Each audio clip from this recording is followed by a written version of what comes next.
We're going to give the second coat of polybrush a try on here. I've gone over the fuselage, the fabric, with light sandpaper. It cleaned everything all off. Of course, I sprayed it with a couple of hoppers full of reducer the other day to kind of blend everything in.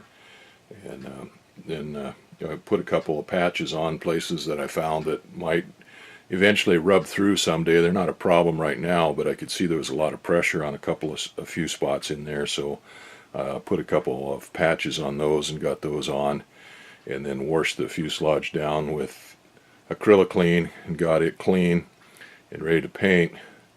Oh, now I'm mixing up my material here. Towards the end there, this paint gun was working okay, but as I said before, they're cheap enough you can use them for a disposable gun, and I probably should have just chucked that one after I finished with the control surfaces, but I thought it was going to work out okay through everything. I was getting spatter and stuff like that out of it, and I'm not sure any of that, or much of that, was the gun's fault. There was a period of time where my fan spray was not uniform. I must have got a little bit of stuff plugged up in there someplace, even though I'd cleaned it pretty good. Well, anyway, I got a new gun out, and I'd been kind of singing the virtues of these Harbor Freight guns, Central Pneumatic guns. And I bought 5 new ones on sale the other day for $10 a piece, so I went ahead and ordered 5 of them and had them shipped to me. And this is exactly the same gun as what the other one is, but they call this one now in a box an HVLP, and the other one was just a gun. I don't see where there's any difference to change it to an HVLP. But this new gun, I took it apart to clean it, and it's just terrible. This is the hopper here, the feed hopper, of course, for the fluid, and it's a gravity feed system.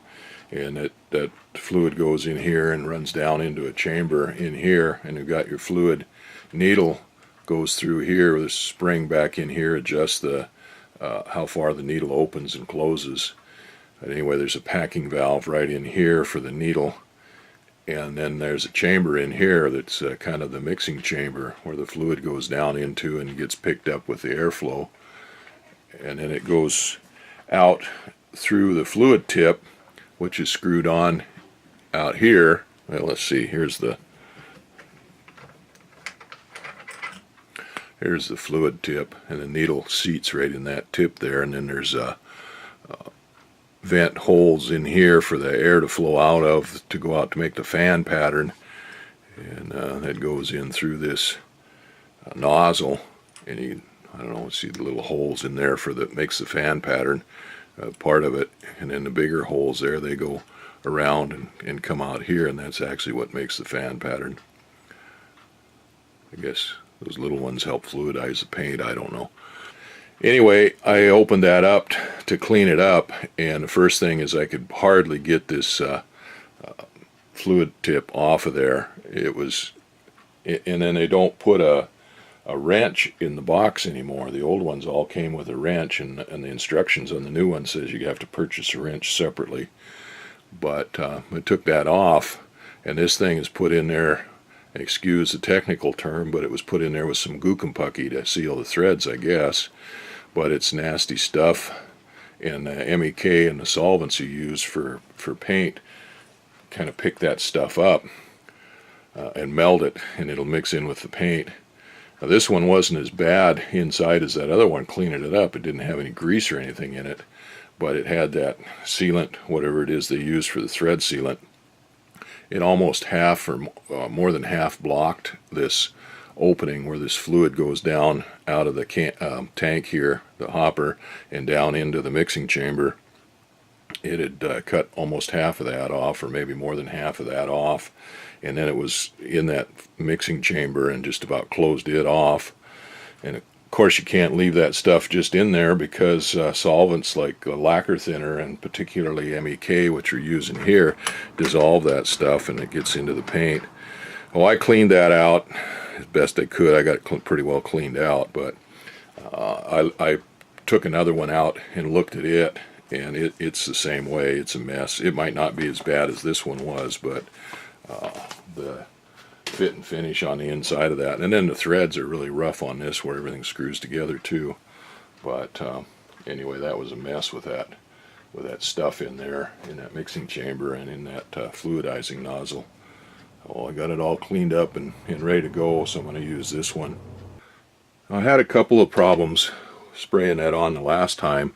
One, of course, I was getting the cotton candying or spider webbing mess that was there with the paint drying out and just stringing out and running out in strings. But I was also getting a lot of spatter and a lot of these dye particles in there, dark spots in there. Oh, I decided to go ahead and run that through a filter here before I put it in, and you can see this is what come out of the can. Now, I know stuff comes out of the can, and usually, you know, you mix it, pour it into your mixing pot, and then run it through a filter before you put it into the gun. But that's the stuff that came out of the can right there. That's pretty nasty. Now I've got poly brush in there, and I've got to put the reducer in there now to mix it. And normally you'd mix that 3 to 1, 3 parts poly brush to 1 part reducer. But I'm going to mix it a little thinner with the reducer just because of the problems I was having with cotton candying, with spiderweb silking. That's what they recommend to do on that, is to thin it a little more. Of course, they've got different thinners for higher temperature, or a different thinner, an anti-blusher for higher temperature. But I changed my desiccate crystals in my air line, and we'll mix this a little thinner and see what we can do. Well, that was a pretty big disappointment. I cleaned this gun all up and got it ready to use, and I put some solvent in it, took it out to test it before I put paint in it to use it, and I was glad that I did, because it just doesn't work at all. This is adjustment for the fan pattern here, and I couldn't get it to change the fan pattern at all. It comes out, and then the fluid adjustment knobs here, and that barely worked at all. Oh, anyway, it didn't. It was a big disappointment. It's a nice clean unit and stuff now, but it doesn't work worth a crap. I had the old one that I've been using sitting there with some reducer in it, and normally that will just eat up the seals in it, but I went to try it out and it worked fine, so I took it out to the paint booth to use it.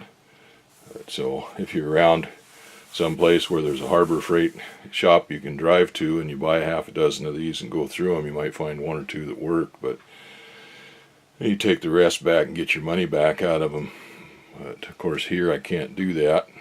So anyway, we're stuck with this one. That the old one still works. I'll try some of those other new ones here pretty soon, but I'm not going to waste my time on them right now. I got my second spray coat of polybrush on. That went a whole lot better than the first coat.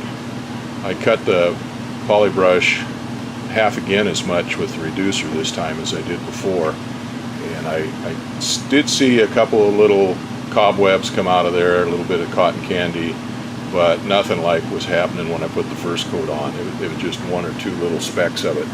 It kind of gave me an idea of what what I thought was lint on those control surfaces when I put them on.